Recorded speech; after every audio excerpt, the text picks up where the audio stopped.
IFIC term deposit বা FDR এর মুনাফার হার। আপনি যদি আইএফআইসি ব্যাংকে ১ মাস মেয়াদকালীন টার্ম ডিপোজিট বা এফডিআর অ্যাকাউন্ট করেন তাহলে সেক্ষেত্রে আপনি মুনাফা পাবেন ১০.৫% হারে। তো এই ১০.৫% হারে আপনি প্রতি লাখে প্রতি মাসে মুনাফা পাবেন ৮৭৫ টাকা। এই ৮৭৫ টাকা থেকে আপনি এই টার্ম ডিপোজিটটি করার সময় আপনার ট্যাক্স রিটার্নের যে ডকুমেন্ট রয়েছে সেগুলি যদি জমা দিয়ে থাকেন তাহলে আপনার এই ৮৭৫ টাকা থেকে 10% সরকারি কর বা টিডিএস কর্তন করবে। তো এই ১০% টিডিএস কর্তনের পর আপনি পাবেন হচ্ছে ৭৮৭ টাকা ৫০ পয়সা। আর আপনি যদি আপনার কোনো ধরনের ট্যাক্সের ডকুমেন্ট জমা না দেন তাহলে আপনার এই ৮৭৫ টাকা থেকে ১৫% টিডিএস কর্তন করবে। তো এক্ষেত্রে এই ১৫% টিডিএস কর্তনের পর আপনি পাবেন হচ্ছে ৭৪৩ টাকা ৭৫ পয়সা।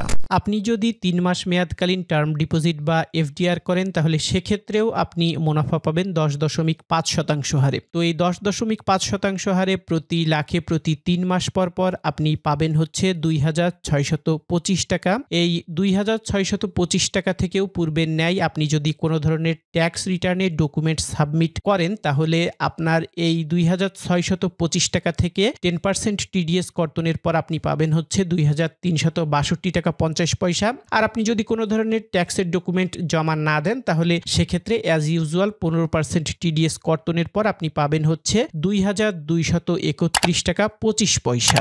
আপনি যদি ৬ মাস মেয়াদি টার্ম ডিপোজিট বা এফডিআর করেন তাহলে সেক্ষেত্রেও আপনি অ্যাজ ইউজুয়াল মুনাফা পাবেন ১০.৫% হারে। সেক্ষেত্রে আপনি প্রতি ৬ মাস পর পর প্রতি লাখে মুনাফা পাবেন ৫,২৫০ টাকা। ৫,২৫০ টাকা থেকে আপনি যদি আপনার ট্যাক্স রিটার্নের ডকুমেন্ট জমা দেন তাহলে সেক্ষেত্রে আপনার হচ্ছে ১০% টিডিএস কর্তনের পর আপনি পাবেন হচ্ছে ৪,৭২৫ টাকা। আর আপনি যদি আপনার কোনো ধরনের ট্যাক্সের ডকুমেন্ট জমা না দেন সেক্ষেত্রে তারা হচ্ছে ১৫% টিডিএস কর্তন করবে। এই ১৫% টিডিএস কর্তনের পর আপনি পাবেন হচ্ছে ৪,৪৬২ টাকা ৫০ পয়সা।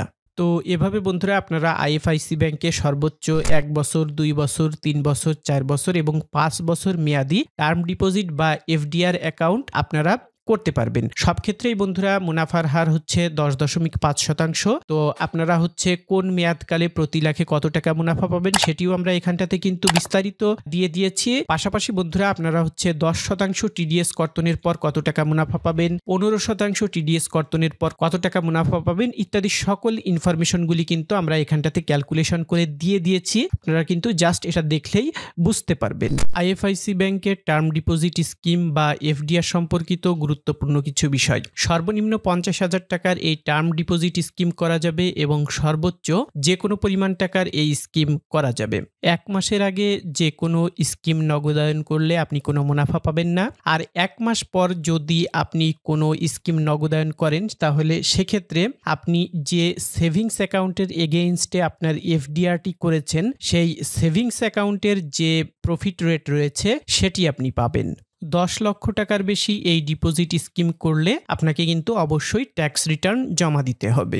আইএফআইসি টার্ম ডিপোজিট বা এফডিআর করতে কি কি ডকুমেন্ট লাগবে? আপনার যদি আইএফআইসি ব্যাংকে একটি অ্যাকাউন্ট থাকে তাহলে আপনার কোনো ডকুমেন্টেরই প্রয়োজন হবে না। আপনি জাস্ট ব্যাংকে যেয়ে বলবেন যে আমি একটি এফডিআর বা টার্ম ডিপোজিট স্কিম করতে চাই, সেক্ষেত্রে তারা আপনাকে একটি ফর্ম দিবে। আপনি জাস্ট সেই ফর্মটি পূরণের মাধ্যমেই এই স্কিমটি করতে পারবেন। আর আপনার যদি আইএফআইসি ব্যাংকে কোনো অ্যাকাউন্ট না থাকে তাহলে আপনার যে সকল ডকুমেন্ট লাগবে সেগুলি হচ্ছে আপনার ন্যাশনাল আইডি কার্ডের একটি ফটোকপি, পাসপোর্ট সাইজের ছবি ২ কপি, নমিনির পাসপোর্ট সাইজের ছবি ১টি, নমিনির ন্যাশনাল আইডি কার্ডের ফটোকপি ১টি এবং আপনার ইউটিলিটি বিলের একটি ফটোকপি। তো এই ছিল বন্ধুরা আজকের ভিডিওতে। আগামী পর্বে আপনাদের জন্য আবারও নতুন কোনো টিপস নিয়ে হাজির হব। সে পর্যন্ত আপনারা সকলেই ভালো থাকবেন।